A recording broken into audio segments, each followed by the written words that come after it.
WXCO 98.9, Wausau's real news and great conversation. Here's your Daily News Roundup.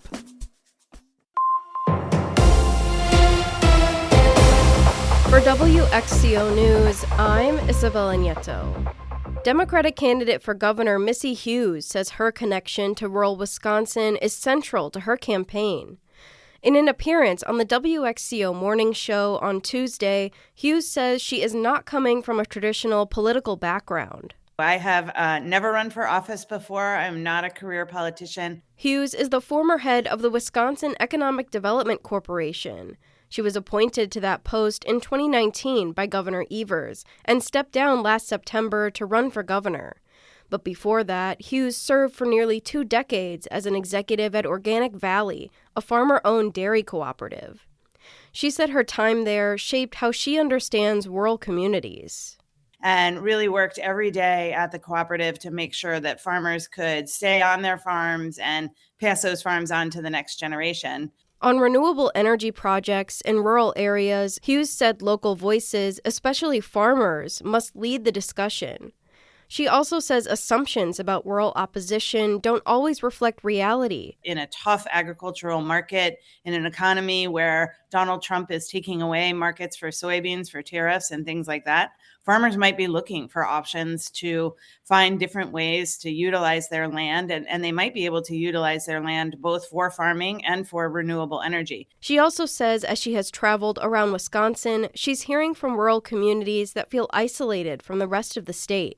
There are communities all across the state that are doing incredible work, and we should be able to support each other and learn from each other and say, oh, you made that happen? How'd you make that happen? Let's do that here. And I think that a governor who is excited about creating that fabric of working together is the governor that Wisconsin needs right now. It's that time when tax statements and paperwork start to arrive in our mailboxes. And this year, there's a change for retirees. Shali Pittman reports. Some could owe less in state income taxes when they file this year. State Representative Tony Kurtz, a Republican from Waniwak. Anybody over the age of 67, if they have retirement income, that could be from a 401k, that could be from an IRA, it could be if they retired from Schreiber or Rockwell Automation. For a single filer, it's up to $24,000, and for a dual couple, up to $48,000 of that retirement income now will be tax exempt. There's another change that affects just about everyone. In the last state budget, lawmakers also lowered one of Wisconsin's income tax brackets. Senator Howard Markline, a Republican from Spring Green and a co-chair of the state's budget writing committee. Also, the second tax bracket, we lowered that rate by almost 1%. So these are everybody that works basically is in that second tax bracket. Even if you make $200,000 a year, you go through that bracket anyways. While income taxes are ticking down, property tax bills are growing. They're the highest they've been since 2018, according to an analysis from the Wisconsin Policy Forum. It's driven by an increase in student spending and voter referendums, while state spending on education has remained mostly flat. New estimates show Wisconsin could end the budget cycle with roughly $2.5 billion left over, driven by stronger than expected tax collections. Republicans on the Joint Finance Committee are warning against committing that savings to ongoing spending. The governor and Democratic lawmakers, though, say the surplus should be used to ease costs for Wisconsinites, including on property tax relief. Students in Stettin broke their fundraising goal by over $2,000. According to the school's webpage, Stettin Elementary School's Readathon tasked students with raising $30 each and reading 30 minutes a day from November 10th to December 1st, with a goal of raising $5,000. The fundraiser brought in over $7,000. The funds will go towards helping the parent-teacher organization put together community events, book fairs, special treat days, and field trips, or purchase Grand Theater tickets, put on the spring art show, stock classroom supplies and snacks, along with staff meals and appreciation celebrations. Average gas prices fell 3.8 cents over the last week, landing at an average of $2.47 on Monday. This is 0.7 cents lower than a month ago and well over 45 cents per gallon lower than this time last year.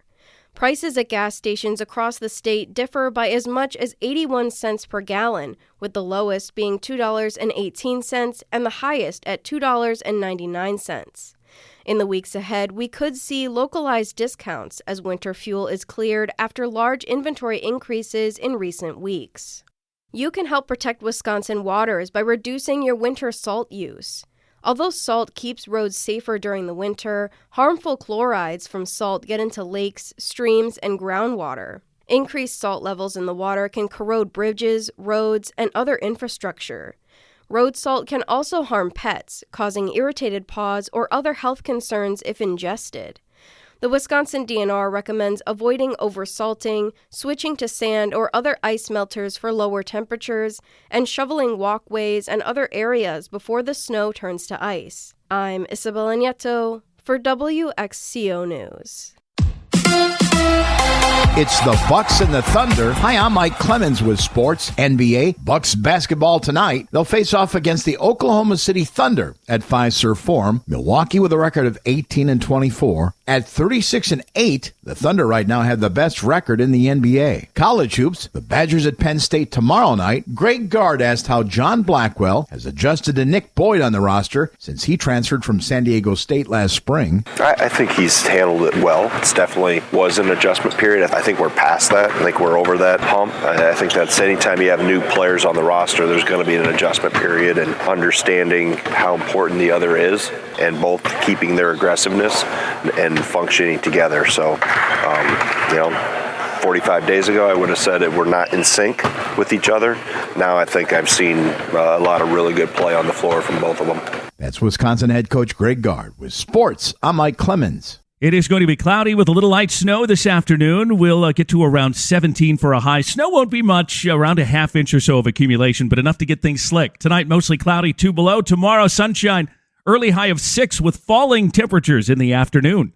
I'm meteorologist Sean Cable. That's your Wausau News Roundup from WXCO. Find more news anytime at WXCO.FM. Subscribe to this podcast on Spotify, Apple, or wherever you find your podcasts.